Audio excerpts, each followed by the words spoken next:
So last night, as I was on my hands and knees in front of my bed, praying to the great Lord Shrek, the great ogre in the sky, I was asking what I could possibly do in order to hold on to a good Star Wars and to better remember the legacy of George Lucas.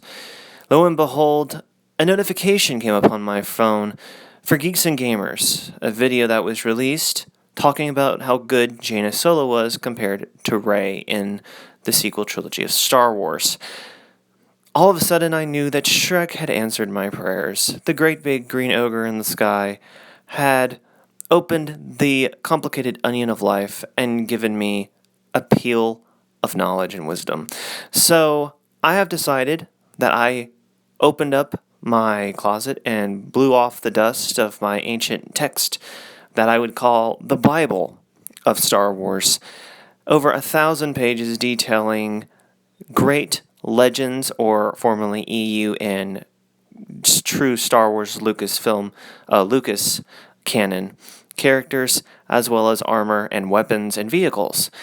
I'm going to start with the first page. I'm just going to read the biography of each person in particular in order to better preserve the memory of this fantastic book, as well as the fantastic characters that George Lucas gave to us such a long time ago.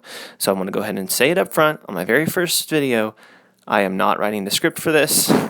I'm simply taking it out of the book, and I hope that you enjoy it and maybe learn a couple things from these characters that we so much love, and even maybe some characters that you never knew existed and maybe are interested in looking more into and enjoying Star Wars once again, the Star Wars that Disney tried to take from us since the very beginning that they took the IP back in 2012.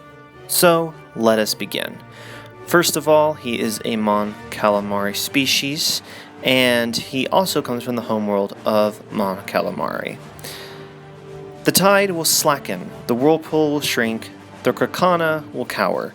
Such is the power of a focused individual. The Mon Calamari philosopher Taklar wrote those words 7 centuries ago, but it almost seems as if he was prophesying the brilliant career of Admiral Ackbar. Easily the most famous Mon Calamari in the galaxy, Ackbar has at last retired after a lifetime of distinguished service. As a youth, on his watery homeworld, Ackbar seemed marked for great things. He became Coral City's representative to the ruling Calamarian Council, which barely out of school, and sponsored many of the Mon Calamari's extrastellar expeditions. After the rise of the Empire, Ackbar rose to the ranks of council leader and attempted negotiations with the Imperial warships that threatened his planet. The talks proved disastrous. The Empire enslaved both the Mon Calamari and Quarren species and exploited the planet's famous shipyards.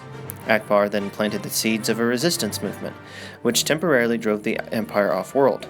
Following Imperial retaliation, Ackbar was captured and presented as pet to the up-and-coming Grand Moff Tarkin.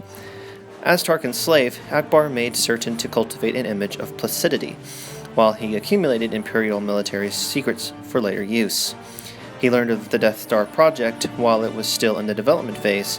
Not long before the Battle of Yavin, a rebel strike team attacked Tarkin's personal shuttle near Eriadu. They failed to assassinate the Grand Moff, but succeeded in their secondary goal, freeing Ackbar. After re-establishing contact with his people and earning the rank of Admiral of the Mon Calamari fleet, Ackbar became an unofficial member of Mon Mothma's rebel alliance. Many Mon Calamari followed Ackbar, pressing their huge star cruisers into alliance service.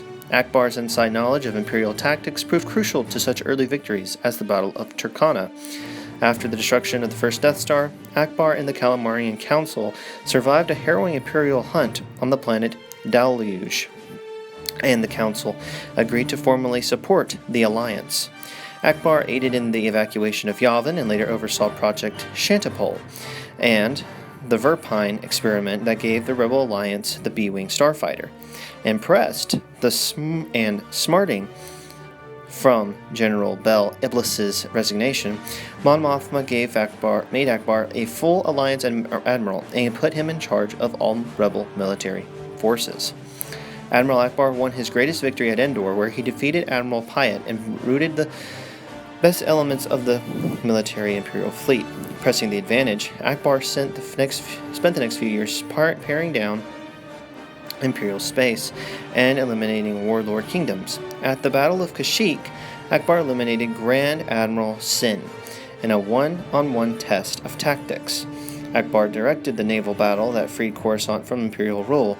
Once the planet had been secured, he built a home within a reservoir near Imperial City and named it Victory Lake.